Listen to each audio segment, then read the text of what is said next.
at 8K off camera. And what you're going to notice here is I'm definitely making heavy use of DLSS upscaling, because to be honest with you guys, yes, I can run native 8K on these games, but if you actually run something like 4K and upscale to 8K versus native 4K, the difference in image quality is so tiny that I do really feel like upscaling is the way to go if you have an 8K screen. And in that way, you're essentially getting the same performance as 4K, but getting a higher quality image. So taking a look here first at Call of Duty Black Ops 6, and you can see with DLSS performance, I actually only got an average frame rate of 80 frames per second, which is pretty low. And do keep in mind, that's effectively running native 4K and then upscaling it to get better than 4K visuals.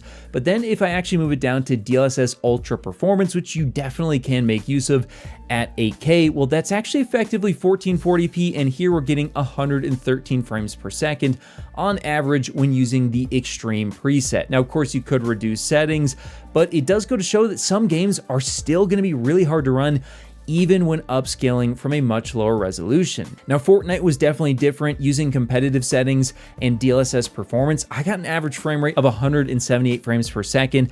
And again, at that frame rate, to get better than 4K native quality is really crazy. And the 1% lows were still very respectable as well at 152 frames per second. And then the final game I ran was Horizon Zero Dawn Remastered. And much like Call of Duty, this one was hard to run. Using DLSS performance, I still only got around 81 FPS and around 54 on the 1% lows. And even when using DLSS Ultra Performance or natively rendering 1440p and upscaling it to 8K, I still only got 98 frames per second and 57 on the 1% lows. Now, I say only, but with a single player game like this, roughly 100 frames per second is definitely very acceptable, and you could certainly use things like frame generation to get up to 200 FPS, etc. And there's certainly games out there that make sense to use frame generation, but it is impressive to see that, well, when you take a look at all the games I ran today, pretty much all of them did run at fairly acceptable frame rates. Now, are they the exact frame rates that I'd want to see?